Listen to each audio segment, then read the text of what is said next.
Salut! Aujourd'hui je suis dans une casse auto parce que je dois changer une pièce dans ma voiture. Et il y a un truc, je sais pas si tu as déjà vu ou si tu as déjà pris conscience de ça, que j'aimerais te montrer. C'est la quantité. Déjà il y a une quantité incroyable de voitures, j'ai l'impression d'être dans un musée. Il y a beaucoup de modèles différents. Il y a énormément de choses. Et là, tu sais, comme dans les dessins animés quand t'es petit, tu vois les piles de voitures. Ça, c'est quand on a pris toutes les pièces qu'on voulait prendre, qu'il n'y a plus rien à tirer, il reste cette carcasse de voiture qui est plus utilisable, qu'on ne peut plus rien en faire. Tu vois, il y a vraiment un cube de métal et ça on peut pas le réutiliser, on peut pas le recycler, on peut rien en faire, et c'est ici, c'est à la poubelle, c'est en train de rouiller, de tomber. Quand on regarde par terre depuis le début du chemin là-bas, c'est que des morceaux de verre, des morceaux de pare-brise en fait. C'est même pas du gravier, c'est du verre plastifié particulier. Enfin, c'est en train de pourrir ici. Et là, il y a quoi? Regarde, il y a ces deux voitures là, je sais pas si tu vois, les très anciennes, qui sont toujours là, qui existent toujours, et qu'on sait pas recycler, on sait pas quoi en faire. Alors elles sont belles, hein, elles sont très belles, mais bon, elles sont ici. Elles sont en train de pourrir, de finir leur vie.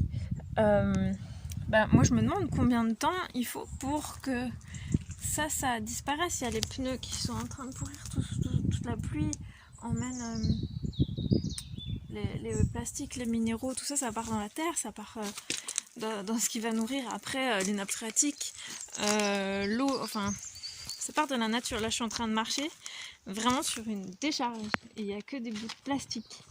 C'est un truc de fou, et c'est nous qui avons créé ça, c'est nous qui créons encore ça. Et je réalise je savais, mais à quel point nos voitures sont pas recyclables. En fait, quand tu achètes une nouvelle voiture et que t'en balances une, elle va où? Elle va juste être entreposée quelque part. Ah oui, on va réutiliser des pièces à droite à gauche. Bon voilà, on a sauvé quelques trucs. Mais la carcasse, elle existera toujours. Et imagine combien de voitures, parce qu'on en achète toujours plus. Il y a les primes à la casse, il y a les primes machin. Et du coup, on en entasse. Là, ils sont en train d'en mettre partout. Ils les empilent parce qu'il n'y a plus d'espace pour les stocker. Jusqu'où on va aller? Et là, on est en train de voir une grosse vague de venue de voitures électriques. C'est les voitures de demain, c'est écologique et tout ça. Mais réfléchis à une chose. Quand tu vas revendre ta voiture, quand tu vas acheter une nouvelle voiture ou que ta voiture électrique va tomber en panne, la batterie elle va finir là. Et tu sais à quel point les batteries au lithium ou les batteries de voiture, spécialement électriques, j'y connais pas trop au niveau technique, mais je sais à quel point c'est polluant, et surtout qu'on ne sait pas les recycler. Une batterie de voiture électrique, c'est un déchet. Tu l'achètes et quand c'est fini, tu pourras jamais la recycler pour faire autre chose. C'est quelque chose qu'on ne sait pas recycler aujourd'hui.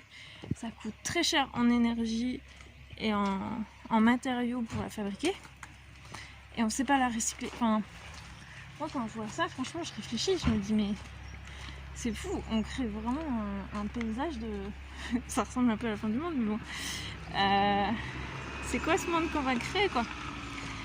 Enfin bon, c'était juste pour te faire visiter aujourd'hui une décharge, et je te souhaite une belle journée et à bientôt.